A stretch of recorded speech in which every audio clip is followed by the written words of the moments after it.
está. Ahora. Hola a todos, todas y todes, bienvenidos.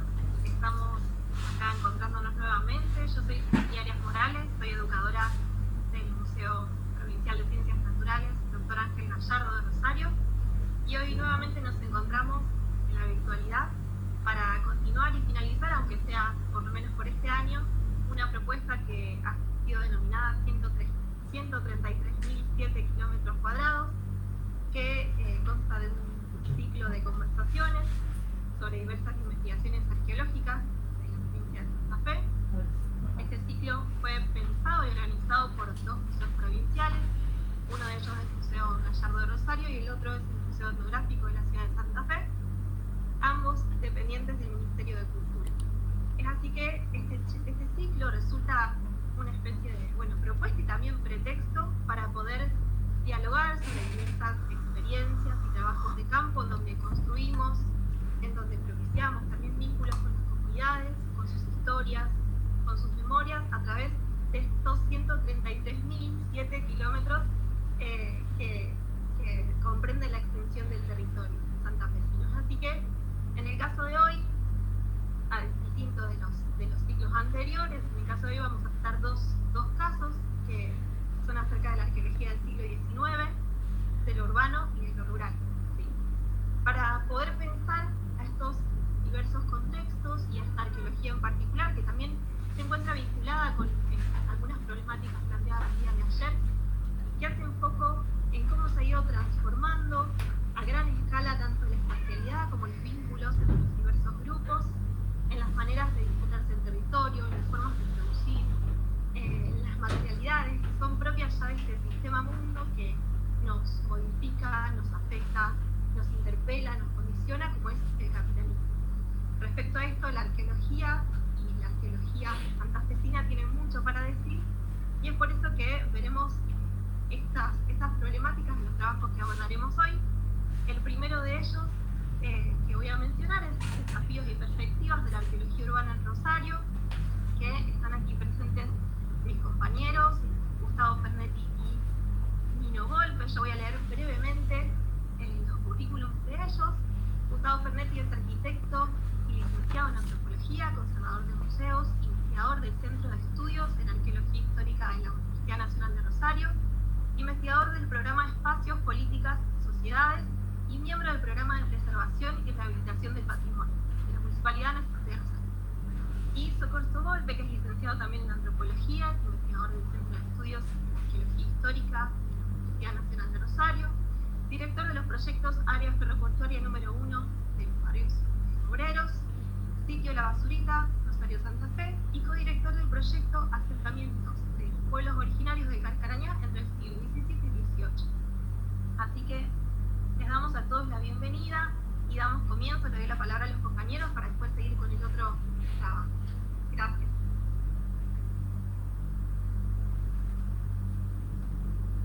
Bueno, empiezo yo y después le doy la palabra rápidamente a Nino porque voy a presentar la idea nada más.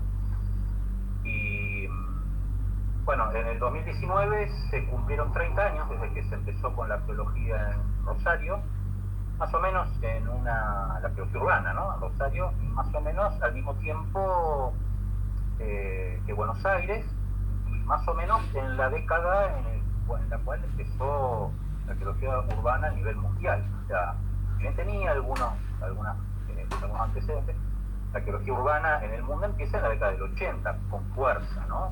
Incluso con fuerza epistémica, a ver qué es lo que se va a obtener de la arqueología urbana.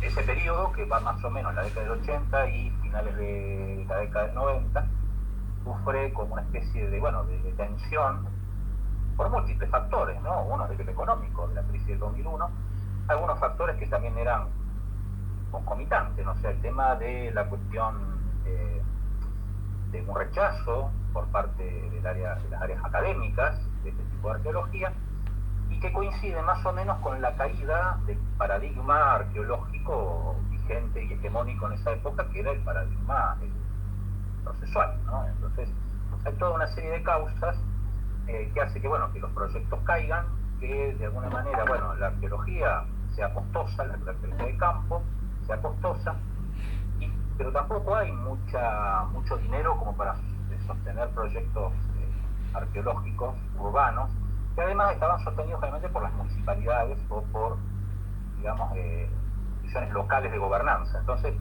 hace, bueno, que esa arqueología se detenga. Ya entrado el siglo XXI, el siglo presente, esa arqueología reflota más o menos en la década, más o menos en el 2014, 2013, 2014, 2015. Ha habido algunos trabajos intermedios, pero hay una cuestión, digamos, que fue importante, que en Rosario en particular, Buenos Aires no se detuvo nunca como en Rosario, pero en Rosario en particular hay un resurgimiento de la arqueología urbana con una serie de proyectos, ¿no? Entonces, bueno, hay una nueva aplicación de la legislación vigente, y eso hace, bueno, que sumado al tema de las publicaciones, que eran mucho más accesibles, también la arqueología urbana empieza a ser aceptada dentro de la arqueología histórica, y la arqueología histórica entra en las universidades como una arqueología. Entonces, bueno, es un contexto nuevo, o sea, digamos, la academización de la arqueología urbana dentro de la academización de la arqueología histórica. Rosario fue usted de un congreso de arqueología histórica, entonces es como que todo eso fue, digamos, un panorama novedoso, tanto a nivel académico, a nivel, digamos, científico y a nivel también administrativo o legislativo. Se hubo todo un panorama que hace que en ese periodo entre el 2013 y el 2015 empiece a haber un motor, primero de revisión de materiales existentes, después, bueno, empezar a ver nuevos relevamientos, actualizar algunos relevamientos. La ciudad se había transformado en los pasados cuantos años. Y bueno, entonces todo eso hace que se empiece a revisitar los sitios viejos y a marcar, digamos, o mapear los otros sitios que antes no estaban. Entonces, la ciudad de Rosario actualmente, sumando todos los sitios que han hecho todos los investigadores, nosotros hemos detectado 123 sitios urbanos. Entonces, todo ese panorama indicó que, bueno, la arqueología urbana tenga un potencial importante y que aparte ahora está dentro de la academia. Así que, bueno, un poco es el panorama. Bueno, yo lo dejo a Nino, que es digamos, un poco el que inicia la arqueología urbana en Rosario, casi de forma inédita, ¿no? Pero es como que, bueno, él como que le empieza a dar un contexto a la arqueología dentro de la ciudad en ese panorama inicial. Y ahora, por supuesto, continúa. Entonces, bueno, yo le dejo la palabra a Nino, que es un poco el que inicia, el que está siguiendo ese panorama. Bueno, gracias, Gustavo. Mira, hoy para esta charla quise hablar sobre la parte teórica y metodológica, porque al principio yo siempre sostuve que la arqueología urbana estaba muy relacionada con el urbanismo. Como bien dijo Gustavo, como el paradigma era el procesual, por ahí no se entendió la estrategia de intervención en la arqueología urbana. Cada vez fuimos perfeccionando más el método y nos dimos cuenta que hablamos de intervenciones, no siempre excavaciones, sino que uno tenía que intervenir. Entonces acá lo primero que uno estudió fue el patrón de asentamiento de la ciudad, las áreas de actividades y sobre todo la transformación urbana y edáfica de esas zonas. A partir de ahí determinamos varios contextos de deposición y a partir de los contextos de deposición su intervención. Por esto,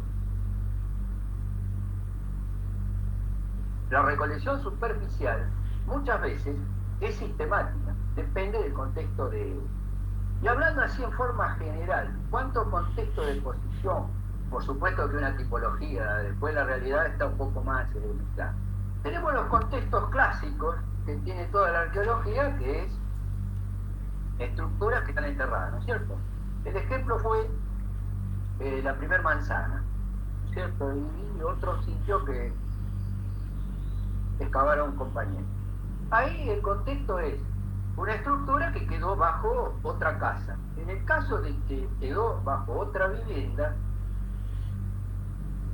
generalmente fue una intervención de rescate, porque ya ahí había una obra. Entonces ahí, pero por ejemplo en la primera manzana habían hecho una plazoleta y en la plazoleta habían quedado restos de eso. Por supuesto que en esos contextos va a haber pozo de agua, estructura, muros, pozo de basura, etc. Después acumulación. Es una acumulación y ahí también tiene un sistema de excavación que no es la cuadrícula. ¿Por qué? Porque la deposición no tiene nada que ver con la fase o etcétera. Entonces ahí nosotros estudiamos cómo se iba formando y cómo se iba degradando el lugar. Después están los sitios que generalmente yo digo que hay una intervención horizontal. ¿Por qué? Porque es producto de demoliciones que generalmente cambian de área de actividades y prácticamente desaparece la primera área de actividad. Y los elementos quedan horizontalmente mezclados, por supuesto, pero siguiendo esa transformación urbana y analizando los elementos que en urbana y en histórica cronológicamente se pueden ubicar, uno hace una estratigrafía horizontal. Uno de los ejemplos es Mandinga. Después están basurales clandestinos que en vez de acumularse fueron expandidos y quedaron bajo una vereda, que es el caso de Junín. Por supuesto que a nosotros nos ofendió en su primer momento cuando decía que no eran intervenciones sistematizadas. Yo creo que la mayoría de la arqueología de un momento pensó que la cuadrícula era el paradigma de la arqueología. Yo primero hago la cuadrícula y después veo lo que hay. No, yo primero tengo que ver cuál es el contexto de posición. Y no hablo de sitio, hablo de contexto de posición. Cualquier lugar antrópico que generalmente tiene escombros, pero dentro de ese escombro puede haber losas importantes. Por lo tanto, el interés histórico y arqueológico hace que ese escombro sea un sitio arqueológico y si no, es un lugar más. Por eso, el concepto de contexto de posición y lo que yo estoy hablando, área de actividades, de paisaje cultural, es un concepto europeo. Y yo, lamentablemente, para mí, siempre hice arqueología europea. Claro, ahora está de moda, está Harris, etc. Y acá hacían arqueología norteamericana. Por lo tanto, jamás me entendieron, pero, como dijo Roberto Art, dale, dale, y todavía estamos con 70 años cumplidos. Es un poco el panorama. Quise hablar de metodología para no aburrir con las losas, etc. Por supuesto que al principio no había internet, entonces teníamos que hacer una tipología de losa para ver qué era. Es un poco el panorama. Tenía diapositivas, pero no me atrevo a pasarla porque por ahí desaparezco. Vamos a intentar por ahí. Se podría intentar. ¿Querés intentar, Nino? Vamos a ver si intentamos. Y si no, si llego a desaparecer, sí. A ver, voy a ver. Vamos a ver si tecnológicamente llegamos.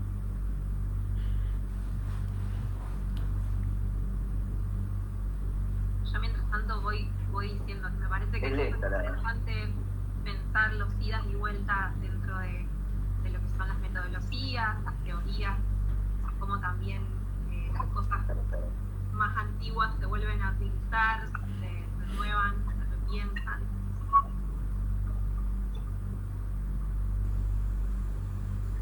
¿Se ve? Por las dudas, para los que estén mirando por Facebook, estaría bueno si pueden ir poniendo preguntas. Ahí se está empezando a compartir. Ah, perfecto. Hay que darle tiempo a la tecnología y esta máquina es chiquita. Bueno, aquellos y aquellas que estén interesados en poner alguna pregunta pueden dejarla por el chat del Facebook y nos la comparten después nuestros compañeros y compañeras. Así podemos hacérselas tanto a Nino como a Gustavo.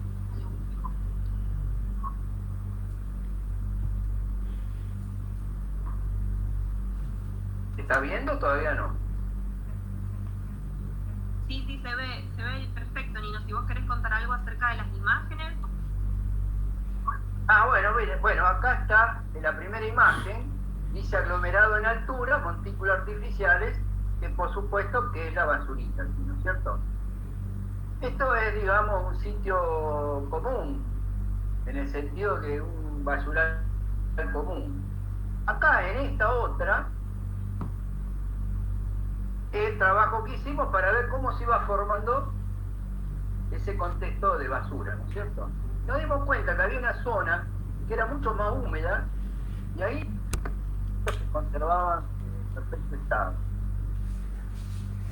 Y acá en la otra diapositiva vemos cómo aplicamos el paisaje cultural y la diferente área de actividades que tuvo este lugar. Primero fue un depósito de pólvora, desapareció, no quedó nada. Después fue un depósito de basura, barrio de la Tema, Villa Miseria, establecimiento de fábrica de vidrio. Y en todo eso, digamos, están los elementos que pueden estar, digamos, perturbados o no, pero justamente bajo esta metodología la palabra perturbada un poco queda, no tiene tanta fuerza. Después están los contextos de posición producto de demoliciones, que son los más comunes. Esta es la excavación de la primer manzana, la plazoleta Artolet. Después están las aglomeraciones expandidas en superficie, como dije antes, en este caso es la, ¿cómo se llama? Mandinga, que en el caso este es, la intervención última fue del ferrocarril. Acá tenemos el panorama de Mandinga en general, el área, o sea que prácticamente una estratificación horizontal. Ahí se nota, hay espacios.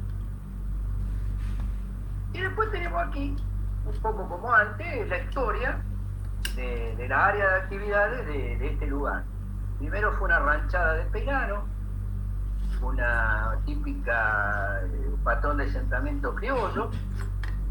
Después vino el barrio de La Lata, donde había, más allá de que era el barrio de La Lata, era una zona fabril muy importante, muchas fábricas, una de las más importantes era La Calera.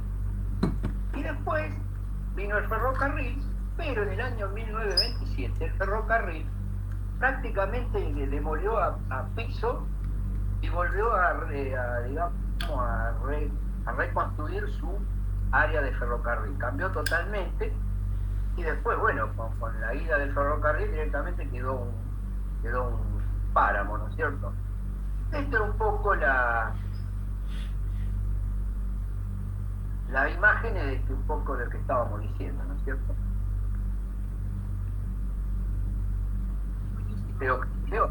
Sí, se pudo ver y escuchar bien. Bueno, me alegro mucho. Bueno, si quieren, podemos pasar. Bueno, y creo que con esto termino.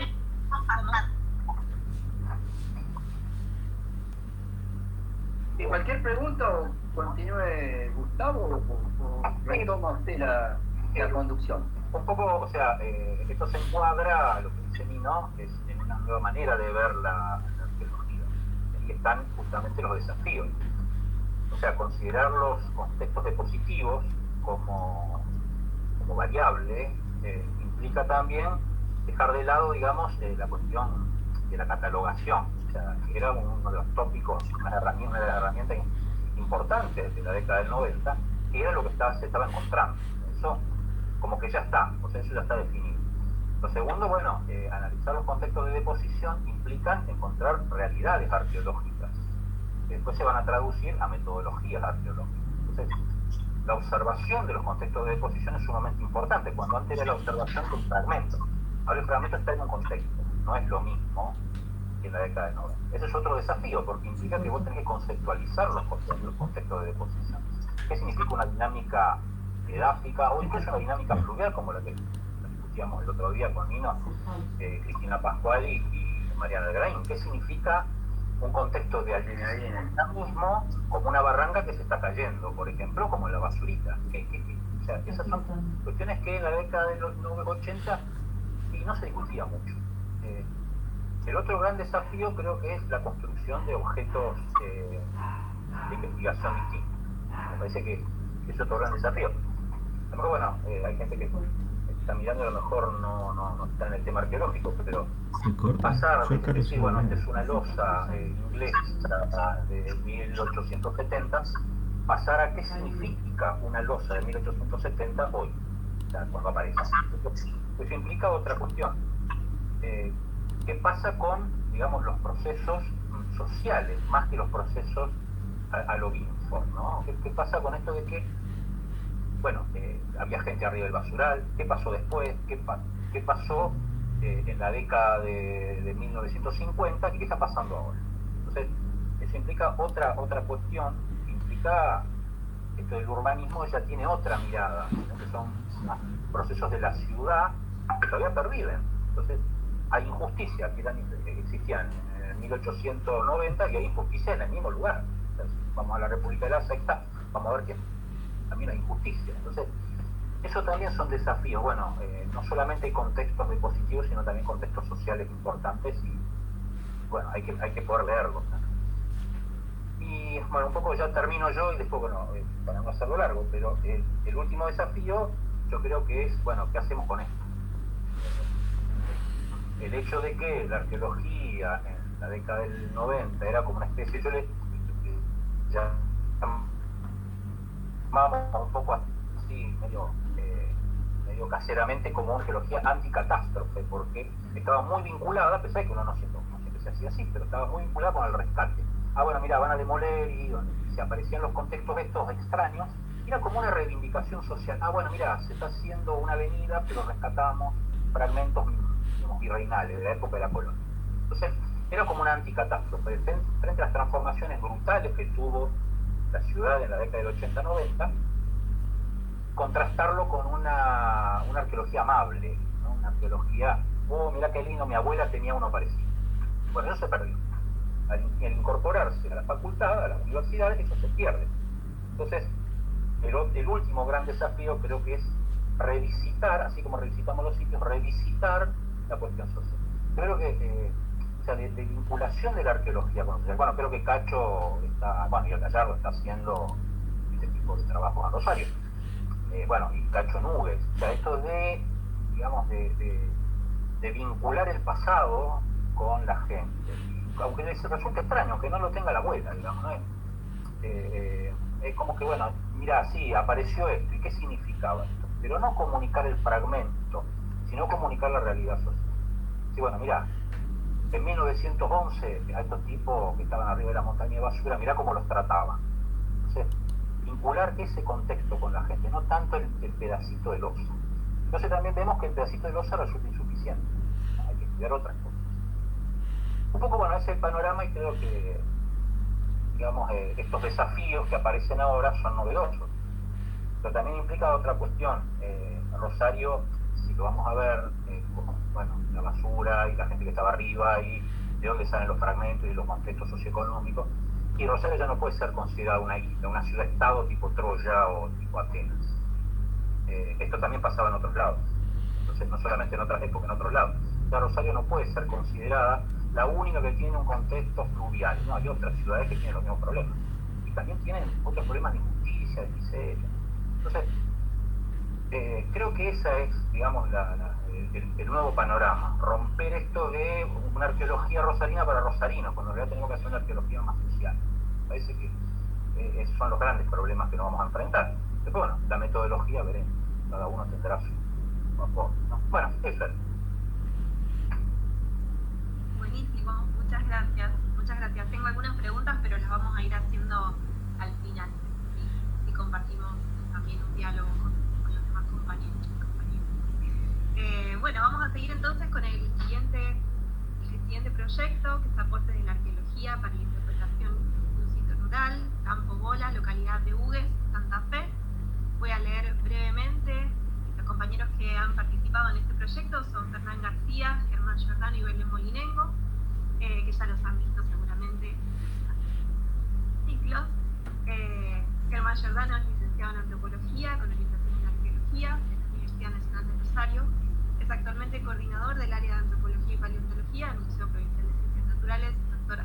Gallardo, en donde realiza actividades de investigación, divulgación y tareas de transferencia educativa desde el año 2004. Es miembro fundador del Centro de Estudios e Investigaciones en Arqueología y Memoria de la Facultad de Humanidades y Artes de la Universidad Nacional de Rosario, forma parte de la Asociación de Trabajadores de Museos de la Argentina, es coordinador del proyecto Desenterrando Recuerdos, indagando sobre los cimientos fundacionales de la localidad de Hugues desde el año 2014 y del proyecto Aproximaciones al entorno del Cuaternario hacia el encuentro de los primeros habitantes en el centro-oeste de la provincia de Santa Fe desde este año. Desarrolla varios proyectos de investigación y extensión educativa en la provincia de Santa Fe. Ha escrito y presentado diversas publicaciones referentes a estudios de arqueología histórica, entrevistas y congresos nacionales e internacionales. Por otro lado, María Belén Molinengo estudió la carrera de antropología con orientación en arqueología, también en la Universidad Nacional de Rosario, también la diplomatura de Patrimonio Cultural Comunitario en la Facultad de Ciencias Sociales de la Universidad de Buenos Aires, es integrante del área de antropología y paleontología del Museo Provincial de Ciencias Naturales Ángel Gallardo, en donde realiza actividades de investigación, divulgación y tareas de transferencia educativa desde el año 2003. Es miembro fundador también del Centro de Estudios de Investigaciones en Arqueología y Memoria de la Facultad de Humanidades y Artes de la Universidad Nacional de Rosario. Forma parte de la Asociación de Trabajadores de Museos de la Argentina. Es integrante del proyecto Desenterrando Recuerdos, indagando sobre los cimientos fundacionales de la localidad de Hugues desde el año 2014 y del proyecto Aproximaciones al entorno del Cuaternario hacia el encuentro de los primeros habitantes en el centro-oeste de la provincia de Santa Fe desde el año 2020. Desarrolla varios proyectos de investigación territorial relacionados a temáticas que vinculan con la arqueología, la educación, los patrimonios y la comunidad en la provincia de Santa Fe. Ha escrito y presentado diversas publicaciones referentes a estudios de arqueología histórica, entrevistas y congresos nacionales e internacionales. Bueno, dicho todo esto, les damos lugar a que puedan contar el siguiente proyecto. Bueno, Ceci, muchas gracias por la presentación. También decirle a los compañeros Nino y Gustavo que es una presentación bellísima también y que este proyecto un poco se hermana en lo teórico, en lo metodológico, en el horizonte. Pero bueno, nos vamos a ir hacia la zona rural. Así que vamos a ver si podemos presentar pantalla. A ver. Ustedes me dicen cuando...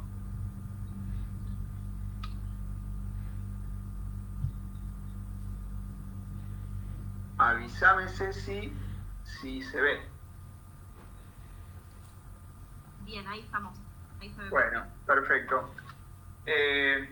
Como decía Ceci, hemos dado en llamar a este trabajo que ya lleva 6 años de intensa investigación, aporte de la arqueología para la interpretación de un sitio rural, Campo Bola, en la localidad de Hugues, provincia de Santa Fe.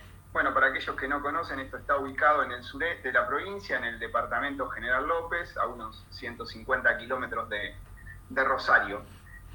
Bueno, este proyecto comienza en el año 2014, en donde se estaban realizando unos preparativos para festejar el centenario, ¿no?, de la localidad. En ese sentido se autoorganizaron unos vecinos del pueblo y se formaron diferentes comisiones. La Comisión de Cultura comienza a hacer ciertas investigaciones históricas que ya habían hecho algunos historiadores locales y dan con una fotografía que es la que están viendo, que es una fotografía tomada en el año 1899 aproximadamente. Es del álbum de Pomerenke y Brandt. Ellos estaban auspiciados por la sociedad rural e iban a la campiña santafesina a ver cómo un poco iba progresando este ambiente rural en el cambio de siglo, ¿no es cierto? Entonces nos proponen desde una mirada arqueológica profundizar de alguna manera estos estudios históricos que ya estaban realizados. Bueno, obviamente que dijimos que sí, y bueno, empezamos este largo desandar investigativo. Lo decimos abordar desde una óptica arqueológica, entendiendo un poco la misma en un sentido amplio, ¿no? Incorporando, además de el registro material, el registro oral y las distintas fuentes escritas, lo decidimos hacer como estamos un poco acostumbrados a militar la arqueología, en un sentido amplio, multivocal, colaborativo, con los diferentes sectores interesados de la comunidad. Y un poco lo que decimos siempre, ¿no? Y un poco lo nombraba el anterior proyecto, de alguna manera de construir una especie de autoridad epistémica que muchas veces ostenta nuestra disciplina. Comprendiendo un poco de manera cabal que la materialidad es solo una circunstancia y que realmente lo que importa es la implicancia de esta para el resultado político de la investigación, un poco lo que decía Gustavo sobre el final. Bueno, en ese sentido de trabajar intensamente con los distintos sectores de la comunidad, el proyecto, la importancia de los distintos relatos orales para la investigación es fundamental. Bueno, acá vemos distintos actores y actrices que saben mucho de este lugar, de sus alrededores, que Belén luego va a profundizar. Obviamente todo esto en una intensa interrelación con relevamientos cartográficos, relevamientos de escritura y demás.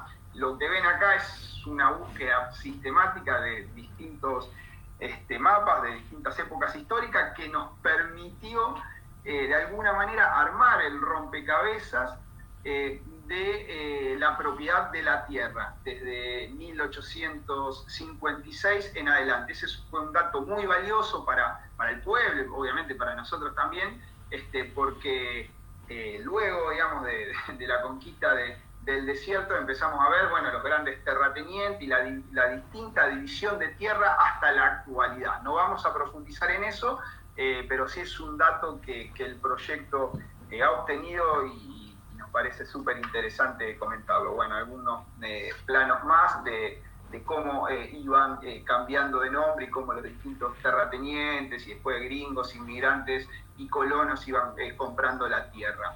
Bueno, un poco la fotografía que ponemos siempre, la que nombré al principio, la del siglo XIX, y la de abajo es un poco cómo queda, ¿no?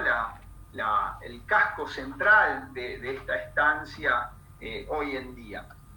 Esa foto la mostramos, la anterior, perdón, para ver, digamos, el proceso histórico. Lo que nos interesa ver es justamente todo el proceso, desde fines del siglo XIX hasta la actualidad. Y nos parece que la arqueología rural, la arqueología que se desprende de la arqueología histórica, es una arqueología que también es etnografía y también es antropología. Y no podemos estar exentos de los procesos actuales, como por ejemplo esta fotografía, digamos, muy ilustrativa, nos demuestra, por ejemplo, los remates rurales que hacen los chacareros por no poder resistir a los embates del negocio, de los agronegocios y los pools de siembra. Entonces, en ese sentido, también el proyecto fue avanzando, digamos, no nos quedamos en el siglo XIX, sino que justamente hicimos ese hilo de continuidad y fuimos avanzando en algunas categorías que nos parecían súper interesantes. Digamos, no vamos a ahondar en esto, pero sí tener en cuenta que estamos en un proceso capitalista, en su fase imperialista, que refleja, ¿no?, una producción destructiva, una acumulación por desposesión. Vemos realmente en estos lugares un terricidio con el avance de la frontera agropecuaria, con las fumigaciones y demás, a lo cual no podemos estar exentos, y nos parece que la arqueología ahí tiene mucho para decir. Bueno, hay una categoría que utilizamos también de Derrida y que lo utiliza Gordillo en sus escritos, que nos parece fundamental, que es cómo aparecen estas taperas que ven en primera imagen. Es una gran fotografía con una máquina sembradora antigua, cómo aparecen de manera espectral, aquello que nos invade constantemente, ¿no? Y el paisaje hoy, lamentablemente, estas economías familiares han desaparecido, y hoy nos queda esto, ¿no? Entonces, ¿no?, aparecen estas ausencias que son las economías familiares en medio de esta presencia espectral. No vamos a ahondar, como dije anteriormente, pero esto digamos, está pasando en todo el continente americano y nuestros paisajes pampeanos se ven claramente. Después, si hay alguna pregunta, la podemos responder. Acá dejo mi alocución por un momento y le cedo la palabra a Bele. Bueno, hola a todos, todas y todos. Bueno, como decía Germán Cacho, nosotros desde las primeras etapas del recorrido del proyecto nos propusimos a construir un equipo de trabajo que estaba integrado por diversos actores de la comunidad. Entonces, desde una primera instancia decidimos convocar a los vecinos, a las instituciones culturales, instituciones educativas del pueblo.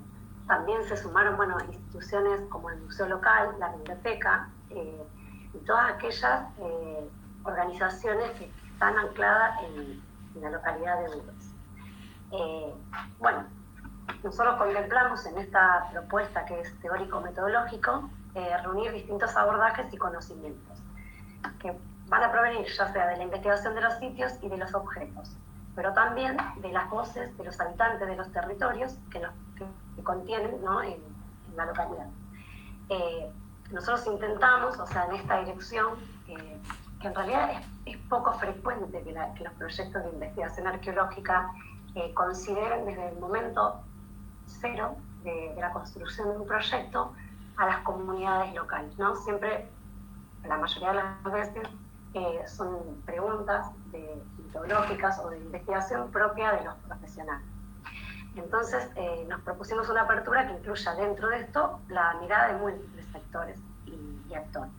En tanto, sujetos sociales que poseen una historia, su propia historia, que merece ser contada, atendiendo que la construcción participativa y colectiva de la memoria, más allá de la recuperación de las representaciones de un relato de un pasado más o menos lejano, es una acción con profundas implicancias culturales y políticas. Entonces, en este sentido, acordamos, como lo expresa ya la autora y referente historiadora oral, Laura Benavida, cuando propone que encontramos y trabajamos con los recuerdos, con las memorias de personas comunes, que a través de sus relatos comienzan a comprender su propio lugar en la historia. Bueno, nosotros entendemos y ejercemos una arqueología como un modo de apropiarse de la historia, ¿no?, como ya venimos diciendo, de la propia historia. Y partimos de la convicción de que quienes experimentan una vivencia, en este caso en la localidad de Uves, incluye la exploración, la apropiación y la reconstrucción del pasado local, que generan como una historia narrada en primera persona y por los mismos habitantes. Nosotros, por ahí, podemos contar que este proyecto como que tuvo diferentes instancias. En un momento llegamos a la localidad a recorrer el sitio, estuvimos varios meses sin poder excavar propiamente dicho con el método de excavación, sino que realizamos distintas actividades que tenían que ver con recolecciones superficiales sistemáticas, con exploraciones en el terreno, y allí convocamos como a la escuela secundaria, que formó parte de todas esas instancias de trabajo de campo.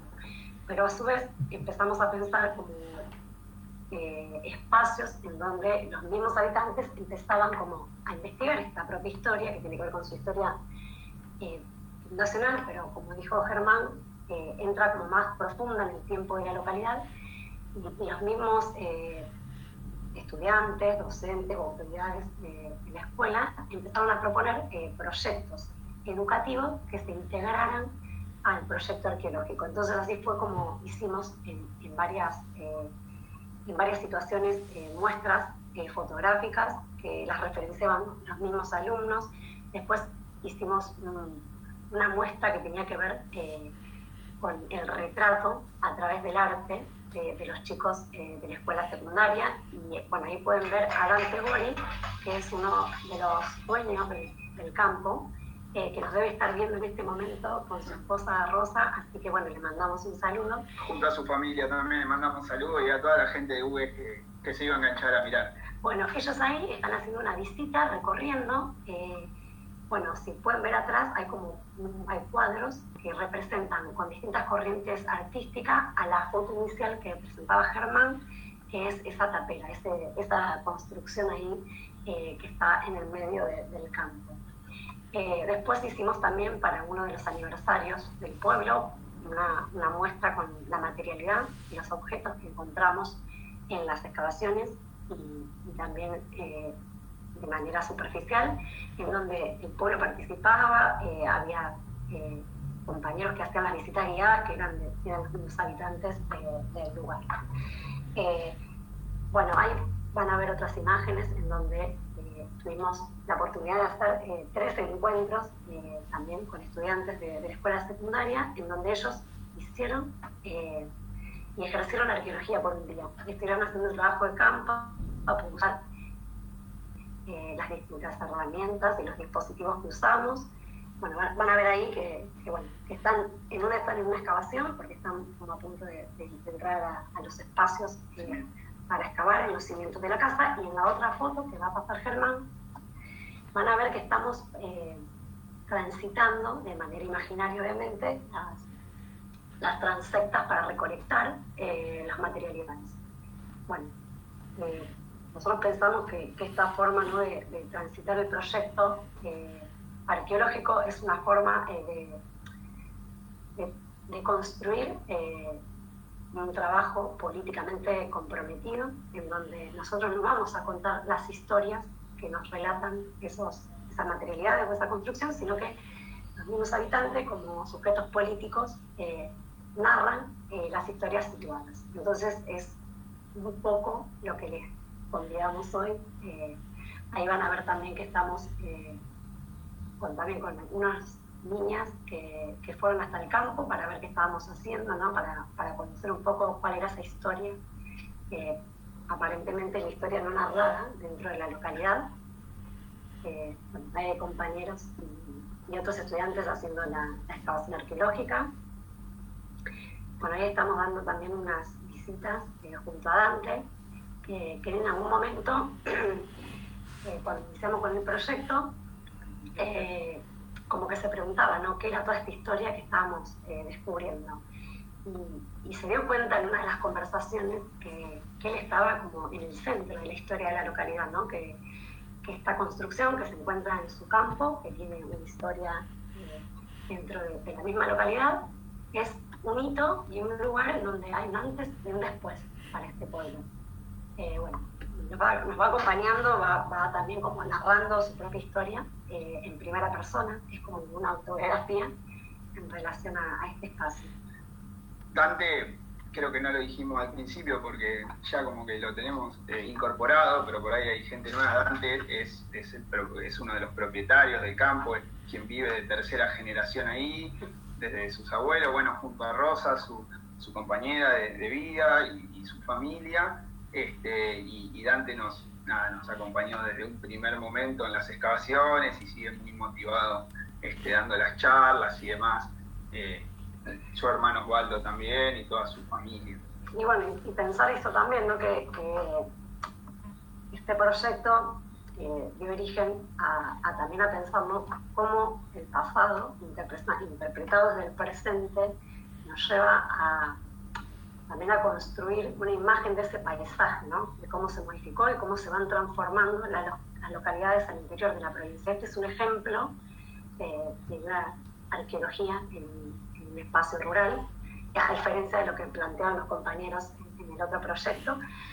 Acá van a ver, esto creo que fue en el año 2018, hicimos un laboratorio en la escuela secundaria, en donde también la maestra de tecnología entramó su currícula anual con el proyecto arqueológico. Entonces ellos estudiaban las materialidades, digo, el material del objeto, a partir de la química también y de la física. Como que empezamos a entramar y a construir un proyecto un poco más amplio, que salía de nuestro espacio, de nuestro sitio arqueológico. Quiero poner una fotografía porque nos parece súper interesante, que por ahí pasa desapercibido, ¿no? Pero ahí le dejo el paso a Belén. Pero nada, simplemente esto de también dejarnos permear por otros saberes, por otras voces, que ven otras cosas que nosotros no vemos. Y acá está de una manera brillante la mirada artística en un sitio arqueológico. bueno, este proyecto, El Ojo del Artesano, se relaciona también con otro docente que estaba en la localidad de Gües, que proponen hacer un taller de fotografía estenopeica en el campo donde se encuentra esta estructura, esta tapera. Y montamos en una camioneta un laboratorio en donde los chicos revelaban de manera artesanal, o sea, con las herramientas de este tipo de fotografía, las imágenes. Entonces, ustedes ven ahí 2 tomas que hicieron los mismos estudiantes. Fue una jornada como bastante ardua en el campo, en donde trabajamos con este tipo de fotografía. Y esto pasó a ser también un proyecto que luego la misma escuela participó en el Ministerio de Educación, aplicando a una convocatoria que tenía que ver con estudiantes de secundario. O sea que nosotros por ahí lo que les compartimos, que este proyecto como que también trasciende, ¿no?, la mirada del arqueólogo o la arqueóloga que trabaja en campo, ¿no?, que se deja permear, como decía Germán, por otras miradas, por otros saberes, y realmente apostamos como una construcción colectiva en este proyecto en comunidad. Bárbaro.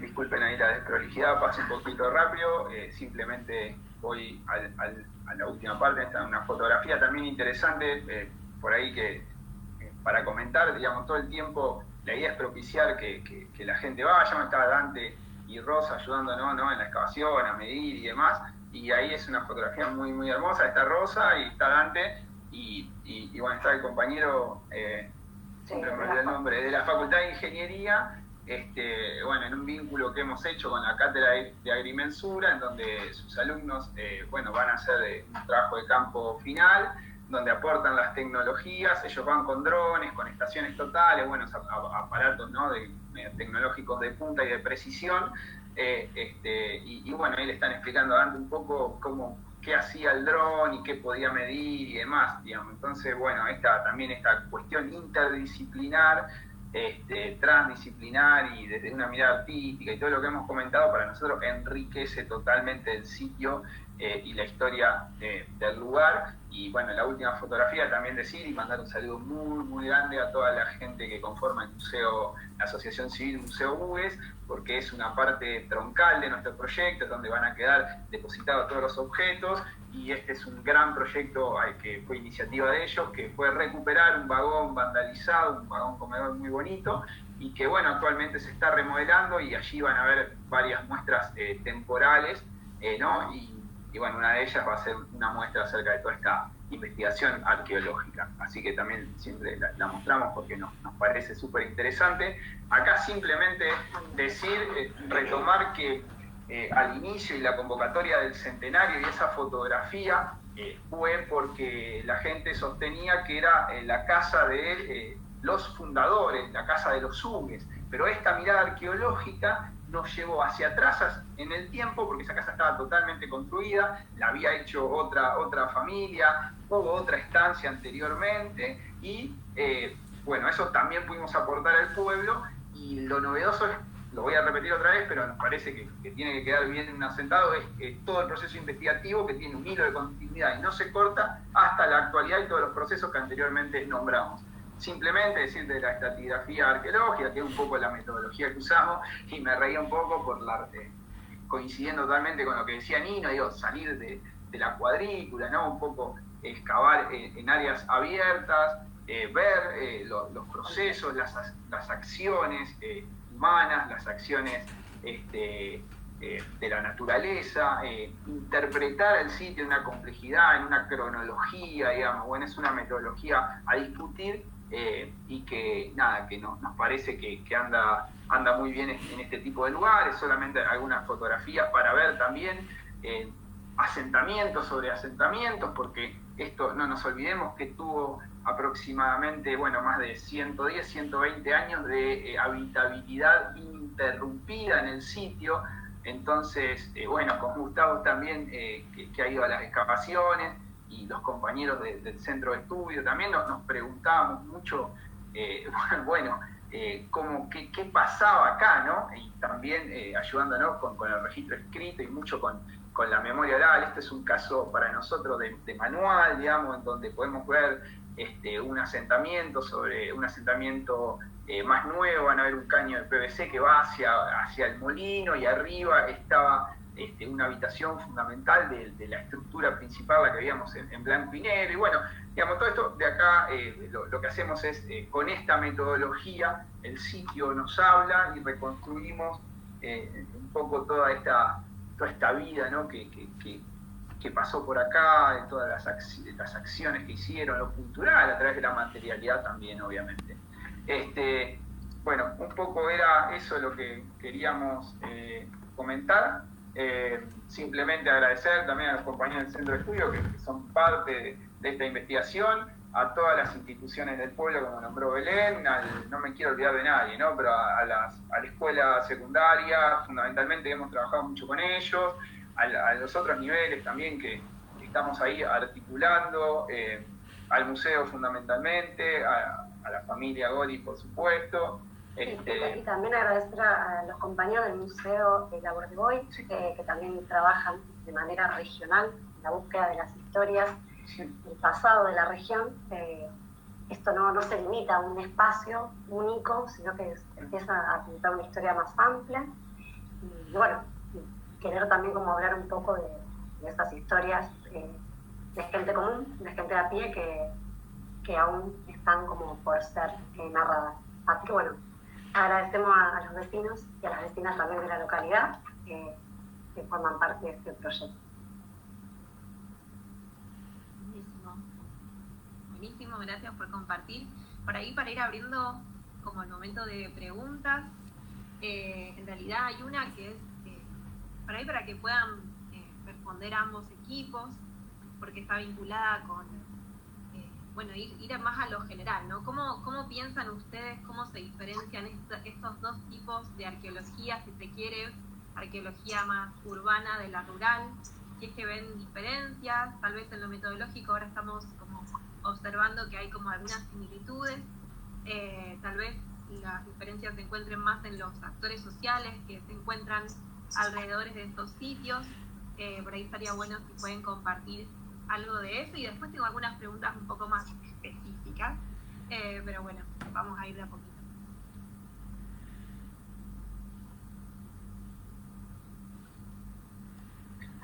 Gustavo, Nino, no sé si quieren arrancar, digamos. Tengo alguna cuestión pensada, pero no. Un poco lo dijo todo. Un poco lo dijo ya Cecilia, hay muchas similitudes, se observaron. Así que contestaste vos, Cecilia. No sé si quiere agregar algo, pero un poco creo que contestaste. Hay otra cuestión interesante a lo mejor. No pensar que entre la ciudad y el campo hay una distancia, sino que hay una continuidad también. O sea, Rosario no puede ser separada del hinterland rural.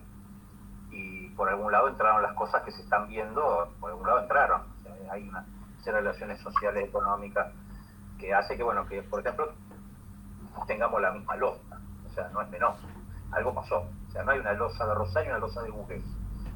Y esa misma losa también está en Buenos Aires, está en Mendoza, está en Río Cuarto, está en Tucumán. O sea, hay todo un contexto mucho más amplio que la localía. Lo que diferencia sí es el modo de apropiación de esa historia, ¿no? Y creo que es un gran desafío. O sea, cómo yo me siento más rosarino con la arqueología o más bugueano con la arqueología, sin por eso negar las relaciones que tuvieron Rosario y Hugues. Eso es un gran desafío. O sea, esto de que no sea más la Y otra cosa, buena, digamos, ¿no? Sí, otra cosa. Sí. Sí, Hay, por ejemplo, 2 o 3 sitios de Rosario. Sí, perdón, un cortito. Hay 2 o 3 sitios de Rosario que fueron campo. No era ciudad. Mandinga era campo, la Plaza Sarmiento era campo. Acá nosotros, no tuve tiempo, no lo dijimos, pero Rosario antes de la gran inmigración, cuando era pago, era campo, es decir, tiene lo mismo que podemos encontrar en Rosario, lo encontramos en Los Fortines. Con la ventaja de que en Los Fortines quedó, en el campo posiblemente se conserve en malos lugares y en Rosario directamente desaparece.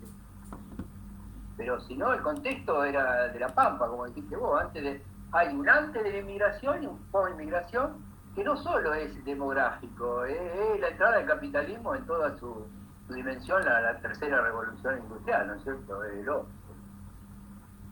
Sí, Germán, todo usted. Gracias, niños. No, coincido con ustedes, está muy buena la pregunta. Me parece que el desafío es buscar similitudes, es un desafío interesante, ¿no? En comparar sitios. Yo cada vez que lo pienso, pienso por ahí lo que decía Niño, ¿no? Estamos en la cumbre del ingreso del capitalismo con sus productos y las aduanas y los puertos, entraba de todo. No sé, por ahí habría que diferenciar lo que hablábamos con Gustavo Vélez, lo que es un casco de estancia y su consumo por ahí particular de un barrio obrero, a lo mejor la utilización de los espacios, pero yo creo que coincido con los dos, veo más similitudes que diferencias en ese sentido. Y creo que si comparamos las materialidades vamos a llegar a ese resultado. Está muy bueno, muy bueno. Por ahí puedo hacer algunas preguntitas más específicas a Nino y a Gustavo, que tienen que ver por ahí con la gran cantidad de sitios que han mencionado, que son 123 sitios habían mencionado. Había una pregunta que era en relación a la temporalidad de esos sitios, ¿sí? ¿De qué rango de tiempo van y en qué lugar de Rosario se encuentran? Si hay zonas, o si, hay lugares más específicos. Esa era una de las preguntas. Podemos contestarte la cronología. Los lugares vamos a ser amplios porque hay muchos detectoristas dando vueltas por la ciudad, entonces no vamos a decir el lugar exacto. Y va de un rango de 1840 a 1900 y pico por el interés histórico, si no hasta ayer, ¿no es cierto? E incluso en algunos lados, en la primer manzana, que ahora ya está abajo, ya está el pasaje juramento, y llegamos a 1700 y pico, 1740, hay objetos, ¿no es cierto? Así que la ciudad criolla fue arrasada directamente, hay muy poca materialidad, porque nosotros tenemos un historiador, Álvarez, ¿quién le va a quitar la importancia de Álvarez? Con una corriente europeísta que siempre le quitó importancia a lo indígena y a lo colonial o a lo español. Entonces yo creo que con todas las demoliciones que hubo de 1880 a 1940, 1950, se tiene que haber encontrado alfarería, pero como era simple, para esta gente no era artística, la dejó estar. La deterioró, va a decir, esa fue lo que dijo Gustavo, uno de los grandes desafíos, pensar que Rosario bajó del barco. Ese un poquito. Y los lugares van generalmente son los lugares abiertos, donde hay plazas, estación ferroviaria, porque ahí es donde, digamos, no avanzó la urbanización. Pero hay muchos lugares. Sí, también hay otro tema que... es la metodología para encontrarlo, no es que uno camina y encuentra los sitios, sino que también coincide con la forma de crecimiento de la ciudad, por eso es que los sitios están agrupados por áreas.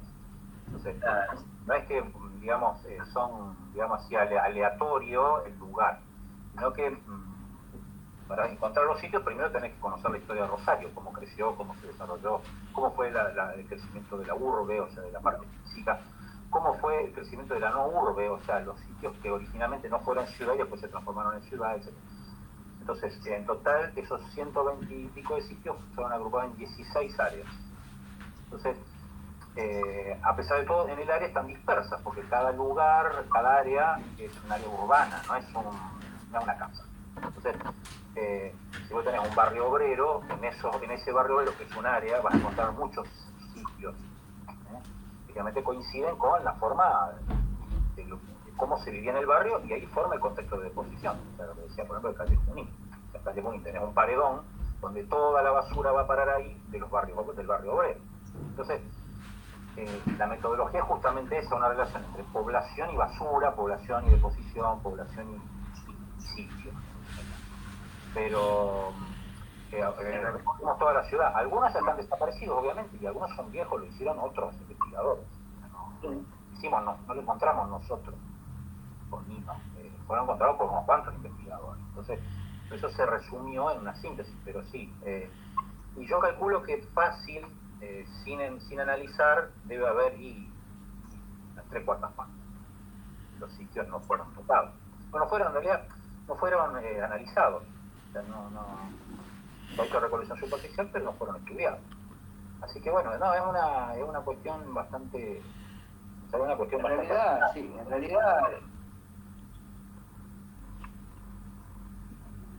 en realidad es un problema semántico, es decir, en realidad lo que fueron detectados fueron contextos de deposición importantes para el estudio arqueológico. Pero como tenemos que bautizarlo como sitio, por ahí le decimos sitio 1, 2, 3, pero en realidad fueron contextos de deposición que tienen importancia en el conocimiento tanto de la historia de Rosario como de la transformación urbana. Nosotros no demostramos materialmente lo que dice la historia, nada que ver, porque incluso a veces lo contradecimos. Son contextos de deposición con material importante, o la deposición tan importante a nivel metodológico, de importancia histórica o X. Algunos directamente son descartados, no levantamos en el material, mira, acá hubo tal cosa, mira cómo estaba, lo deja ahí, o sea que la gente va y lo patea incluso, pero no lo va a ver, no lo ve, la gente no es cascote. Es un poco por eso, pero hay que llamarlo sitio. No podemos imponer una moda ahora de golpe, contexto en posición 1, 2, 3, sitio M1, M2. En realidad el sitio de Rosario, con diferentes áreas donde hay material arqueológico de una relativa importancia. Gustavo una vez dijo, ¿qué hace? Uno busca los lugares históricos. Bueno, acá dicen que hubo tal cosa. Después establecimos patrones de asentamiento y áreas de transformación. Bueno, en este lado puede ser que haya, o este no. Uno va, recorre. No te olvides que hace 30 años que estamos caminando la ciudad. Porque cuando la actividad decayó, por motivo X, uno seguía caminando. Hay sitios que están a 2 cuadras en casa, es decir, la abertura de la investigación hizo que nunca, hace 30 años que venimos recorriendo la ciudad. Yo cuando empecé a trabajar en el museo, estuve como un año, además de ir a excavar, viendo censos. Y me decía, ¿para qué querés los censos? Digo, no, bueno, la verdad que me extraña la pregunta, ¿cómo para qué quiero los planes y los censos? Planos, fotografías, censos, tradición oral como dijiste vos, Belén. Y te estaba dando un montón de información. Por eso sí parece una cantidad enorme. Incluso son invisibles, ¿eh? Y lamentablemente no tienen potencia turística, por eso ni museal. Ahí es otro problema eso, ¿no es cierto? Está buenísimo. No sé si está contestada la pregunta. Está buenísimo porque, bueno, justamente venimos como un poco charlando en estos ciclos cómo la arqueología tiene sus particularidades y justamente su aporte especial dentro de lo que es la historia e incluso muchas veces viene a contradecir versiones o bueno, lo que se ha conocido como historia tanto de pueblos como de ciudades como de la provincia, ¿no? Pero vinculado a esto que vos mencionaste, también había una pregunta relacionada a bueno, un poco ustedes lo habían mencionado en un momento, como una falta a veces de financiamiento que ha habido históricamente por ahí a este tipo de proyectos. La pregunta iba en relación a si existe hoy un área de la Municipalidad de Rosario que se dedique a esto y al mismo tiempo, ¿cómo ven ustedes, digamos, esta gran presencia de sitios en la ciudad de Rosario? ¿Cómo lo ven vinculado por ejemplo, al turismo?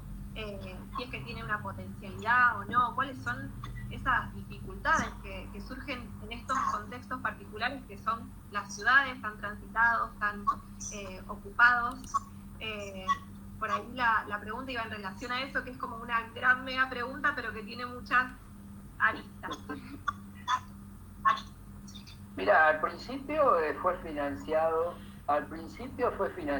por la municipalidad, ¿no es cierto? La primera 1988-2000, sí, hasta 2000 la municipalidad tenía en la escuela de museología, primero en el Museo de la Ciudad, en la escuela de museología, un área de arqueología. Por lo tanto, éramos profesionales, es decir, estábamos pagos. Hicimos mucha difusión. Yo no sé si ahora museología tiene el área de arqueología, sé que tiene un departamento, pero no, oficialmente la municipalidad creo que no se dedica a la arqueología. Y ahora nosotros transitamos que logramos meter en la facultad. Y la idea con Gustavo es tratar de hacer museos escolares, volver por esa onda. Tratar de ir a la escuela. Son colecciones que los grandes museos no van a apreciarlas. Honestamente, salvo un par de losas, la verdad, que no lo van a apreciar. La facultad, hemos hablado muchas veces con el museo de la facultad, un día se va a hundir en el sentido de hundir físicamente, se va a caer el edificio porque no puede aguantar tanta losa, ¿no? Por ahí no tiene sentido. Por eso estamos con Gustavo, vas a ver más, él es un poco el que tiene más gestión en eso, tratar de trabajar con las escuelas. Un poco esa es la idea. Yo una vez le había propuesto a la municipalidad, cuando era municipal, que nos den un área del palacio municipal, porque iba a ser muy importante, porque era una zona, había material importante, pero bueno, no cuajó. Evidentemente la municipalidad puede tener otro tipo de intereses. Y por eso, por lo que digo yo, después va a hablar Gustavo, que un poco el que hace la gestión en eso, estamos apuntando a las escuelas. Ahora lo dejo a Gustavo, que un poco el que hace la gestión en Gustavo. Sí. Ahora Gustavo, usted tiene... La municipalidad abandona el criterio arqueológico y se quedó con los fragmentos de alguna manera. O sea, una vez conocido todo el panorama, recopilado todo eso, es como que bueno, ya el Museo de la Ciudad ya tenía su discurso armado y no necesitó más de la arqueología y se quedó en la década del 90. O sea, el Museo de la Ciudad, a pesar de los esfuerzos que se puede hacer, pasa en todos lados. El Museo de la Ciudad se quedó con un pasado amable, no se quedó con un pasado conflictivo. Es mucho más políticamente correcto hacer una muestra del carnaval, no sé, de X cuestiones o del fútbol, que es muy agradable, a no hacer una serie de exposiciones con arqueología urbana que son pedacitos de losa, o sea, no tiene un potencial museológico. Entonces, esa es la mirada desde la museología. O sea, ahora, la mirada de la ciencia vinculada con el museo puede ser distinta. O sea, hemos propuesto cosas que a lo mejor los encargados municipales no entienden. Por ejemplo, el tema del turismo científico. El turismo científico no es ir a ver ruinas, sino que es entender lo que pasó. O sea, trabajar científico, lo que hace la ciencia, trabajarlo con un cierto público que hace turismo. Entonces, no se trata de ver una ruina como el Coliseo Romano, sino qué significó este lugar para la ciencia y por lo tanto eso comunicado. Por supuesto, eso no tiene ningún tipo de atractivo para la municipalidad. O sea, las municipalidades prefieren un turismo del Monumento a la Bandera o de ir a ver estancias, que ahora también está de moda, ir a ver las estancias, lo cual es totalmente válido, pero tiene muy poca receptividad por cuestiones que no están en la mentalidad del funcionario municipal actual. Entonces, yo creo que ahí está lo que yo decía del tema de la construcción de otros objetos de investigación. Por ejemplo, el tema del ambiente. No es lo mismo decir, bueno, mira, son unos pedazos de losa que es de la década del 90, acá hablemos qué significa vivir en un determinado ambiente como lo que está haciendo Cacho. Eso sí tiene llegada, porque vos decís, y los chicos van a ver lo que está en la currícula, por lo tanto, el desafío ¿cuál es? Estudiar la currícula escolar. No tanto a ver qué museos hay, sino cómo esto se puede juntar en un solo programa. Entonces, yo creo que, bueno, Santa Fe tiene mucho potencial, pero ahora, por ejemplo, con el tema de las quemas acá en Rosario, si no nos quedamos solamente en Rosario y podemos ver qué pasa en Entre Ríos, qué pasa en el campo, entre comillas, y eso lo vinculamos, qué significa una explotación, y tenemos las pruebas arqueológicas de una explotación, vamos a ver que esa historia no es una historia museal, pero sin embargo es una historia socialmente útil. Parece que pasa por otro lado. Entonces, yo creo que desgraciadamente las municipalidades, no todas, obviamente, pero las municipalidades son muy resistentes porque no lo entienden a veces, los funcionarios no lo entienden. No tienen especialistas arqueólogos dedicados a esto. Los museólogos se han quedado a veces con una cuestión muy noventosa para qué era este frasquito y hacer una muestra de remedios. Y bueno, es lindo, pero no es, digamos, no es ya un discurso moderno para mí. Pero bueno, no sé si contestó, pero bueno, por lo menos es como una catarsis. Gracias. Sí, por ahí vinculado a esta gran misión que tiene la arqueología con sus distintas particularidades, por ahí podría desviarme un poquito y hacer una pregunta a los otros compañeros, que tiene que ver con esto, bueno, con esta mirada más interdisciplinaria y también integradora de distintos aspectos, por ejemplo, del pueblo o de la comunidad de Hugues, donde habían contado que se vinculaban también con proyectos más educativos. La pregunta iba apuntada a cómo ven que eso se proyecta a futuro, cómo tienen planificado seguir el trabajo en Hugues, a partir de todos estos ya antecedentes que tienen, que son muchos, y que hay un entramado y un vínculo bastante fuerte con los diversos actores que se encuentran en la comunidad. Arranca Belén. No, un poco esa pregunta no creo que tenga una respuesta correcta, porque tiene que ver con una construcción del vínculo continua, constante, ¿no? También pensar que estos proyectos se encuentran como afectados a la cotidianidad también de los profesionales que nos llegamos o no al campo o al pueblo en determinados momentos del año. Nosotros también estamos como afectados por los ciclos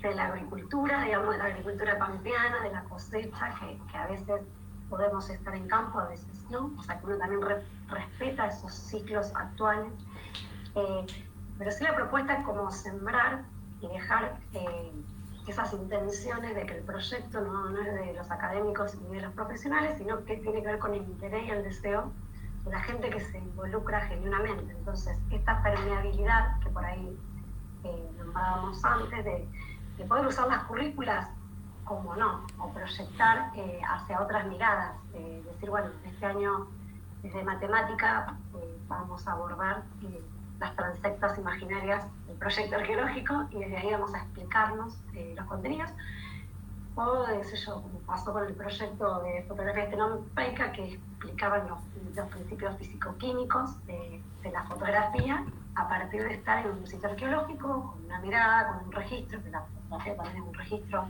para la arqueología, y digo, queda también como esa necesidad de estar todo el tiempo en comunicación, como apostando a futuro y proyectando, pero bueno, también sabiendo que la realidad de la gestión de estos proyectos es complicada, que muchas veces es dificultosa, y que el interés tiene que ser como genuino, no sé vos. Sí, yo agregar simplemente que nada, no entendemos otra manera de hacer arqueología, digamos. Es más compleja, porque realmente es más compleja en cuanto a los tiempos, en cuanto a los procesos, involucrar a diferentes actores, pero es mucho más rico el producto final, eso sin duda. Ahora bien, me parece que ahí nosotros nos respetamos mutuamente también las agendas. El pueblo tiene una vida y sigue viviendo, y el sitio arqueológico por ahí está en boca de todo, en la radio, en la televisión, y por ahí no pasa nada. Entonces son ciclos, son latidos que van y vienen. Por eso también es una discusión súper profunda también con el proceso burocrático de los sitios y de los permisos y de un montón de cosas que también hay que entender, digamos, y hay que respetarnos justamente esos tiempos. Ahora bien, de oír otras voces, esto de la fotografía estenopeica fue fantástico. Es un proyecto que viene del pueblo, como la invitación a investigar, viene del pueblo. Digamos, yo soy de ese pueblo, me conocieron, estudia arqueología, vamos a investigar. Y de ahí se destapó una olla impresionante, que hoy estamos, digamos, tocando temas de la actualidad profundamente políticos, como todos, digamos, pero nos parecen súper interesantes y no conseguimos otra forma de hacer arqueología, que es hacer arqueología en comunidad. Es eso.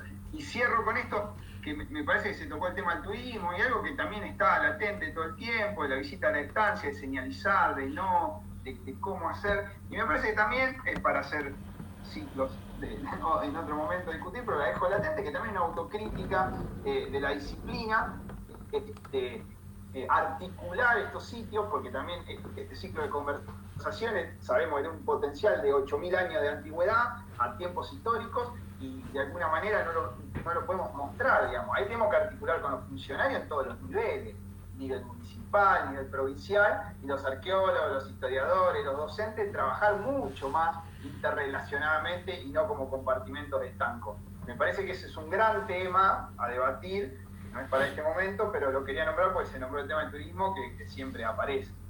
No, bueno, y también agregar esto, sí, silenciarlo de que activar este tipo de conversaciones tiene un poco eso, ¿no? Dejar entrever el potencial arqueológico en la provincia, lo que es la importancia de poder trabajar de manera articulada, distintas dimensiones del Estado, distintos profesionales, y empezar a conversar entre todos.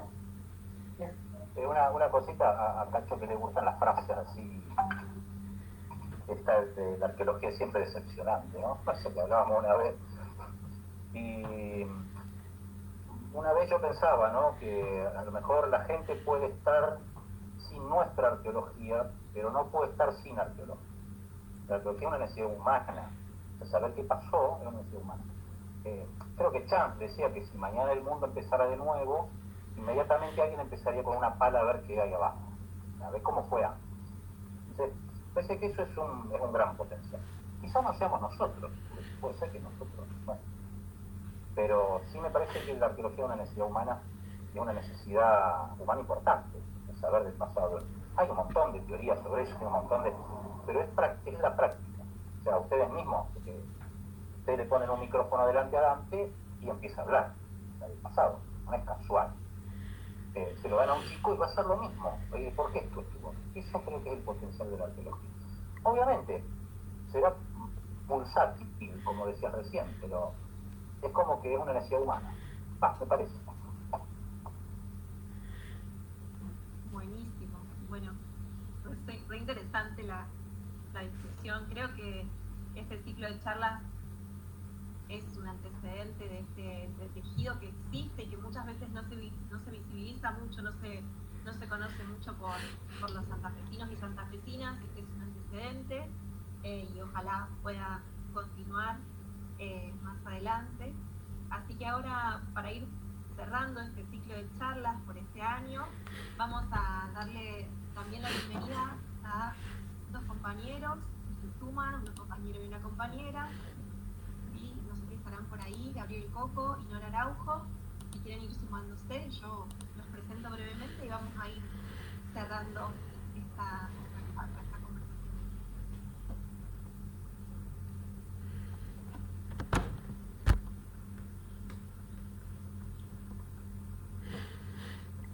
Hola, ¿qué tal? Ahí tenemos a Gaby. Buenas tardes, Gaby. ¿Cómo va? ¿Qué tal? Vamos a ver, ingresa Nora también. Bien. Bien, ahí estamos. Ahí esperemos que Nora conecte y ahí ya los presento. Buenas tardes, buenas nochecitas, más que nada. Bueno, para los que no lo saben, pero ya los han visto en los demás ciclos, Gabriel Coco es licenciado en Antropología de la Universidad Nacional de Rosario y actualmente se desempeña en la coordinación y jefatura de investigación y gestión de colecciones del Museo Etnográfico y Colonial de Santa Fe y del Parque Arqueológico de Santa Fe la Vieja. Y por otro lado se encuentra Nora Araujo, es licenciada en Artes por la Universidad de Buenos Aires, es docente, activista feminista y directora provincial de Espacios Culturales del Ministerio de Cultura de la provincia de Santa Fe, así que les damos la bienvenida para poder ir dando el cierre de este ciclo. Gaby, si querés comenzar. Bueno, en este ciclo hemos transitado desde los 8.000 años de antigüedad hasta principio del siglo XX prácticamente. Fue nuestra primera experiencia además compartida entre el gallardo y el etnográfico en este sentido, en organizar y difundir un poco las investigaciones que se hacen desde los museos, mostrar cómo los museos también son lugares de donde se hace investigación arqueológica, los museos de la provincia de Santa Fe. Y bueno, y agradecer a todos los invitados e invitadas que tuvimos a lo largo del ciclo, que enriquecieron, digamos, todo para dar un panorama general y no completo, porque ojalá podamos seguir el año que viene, invitar a más colegas a participar. Pero para tener un panorama de la arqueología santafesina en distintos temas, digamos, desde la arqueología de cazadores-recolectores, la arqueología histórica, urbana, rural. Creo que eso es muy enriquecedor y bueno, mostramos un poco cómo la arqueología santafesina está muy activa, está muy presente y bueno, desde los dos museos estamos trabajando, investigando y difundiendo esto.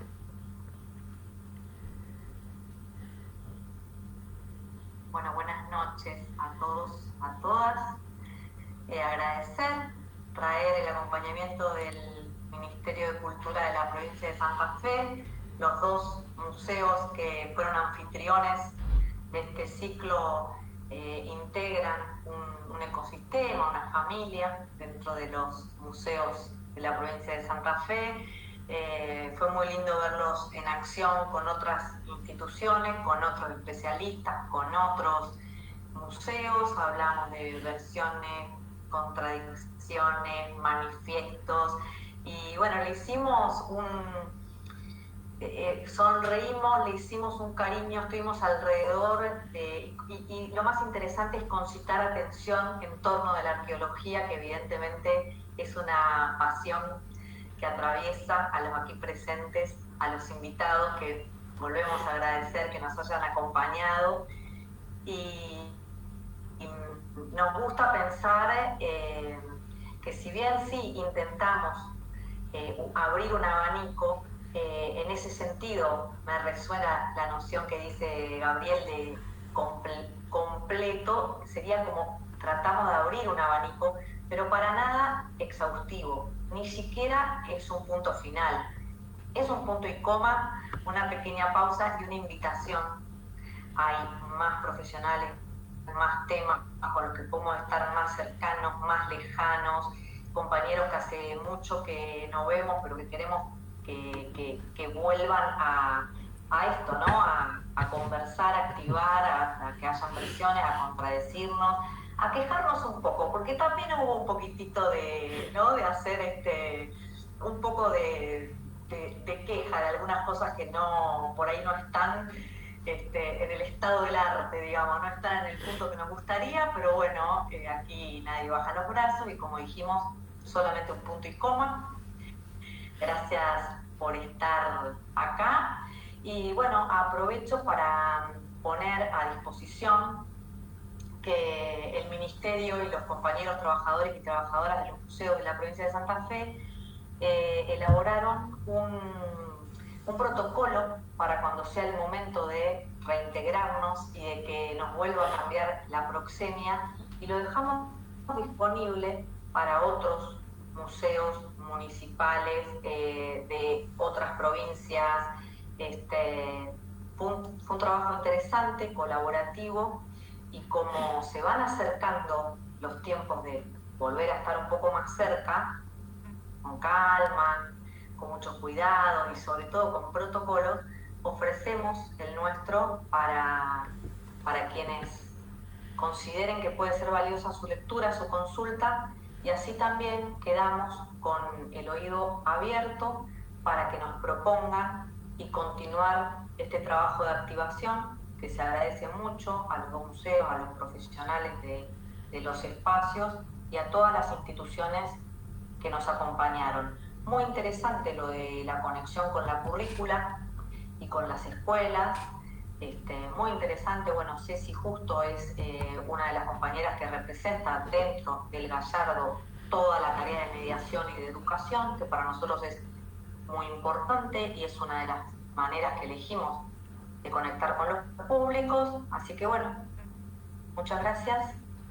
Hasta cada día, hasta pronto. Solo punto y coma. Seguimos conectados.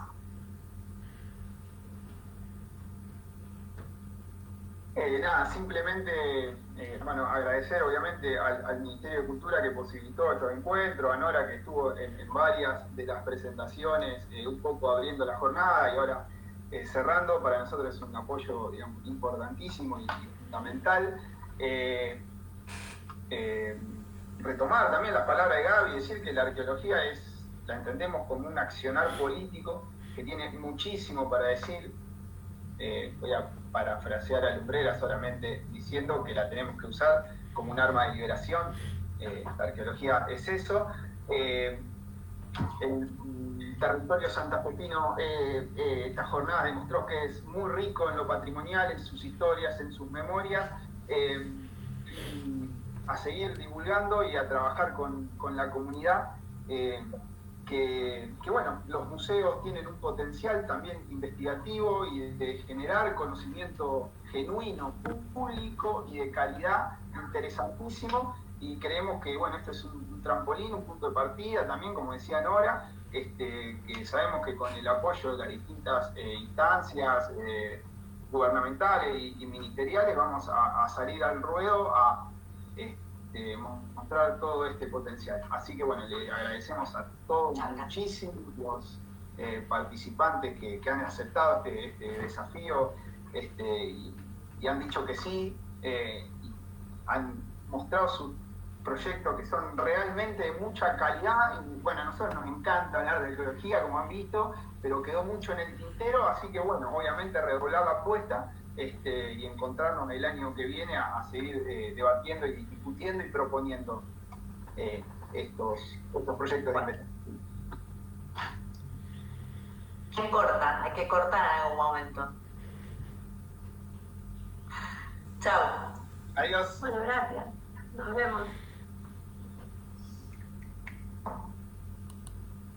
Por fin puedo hablar.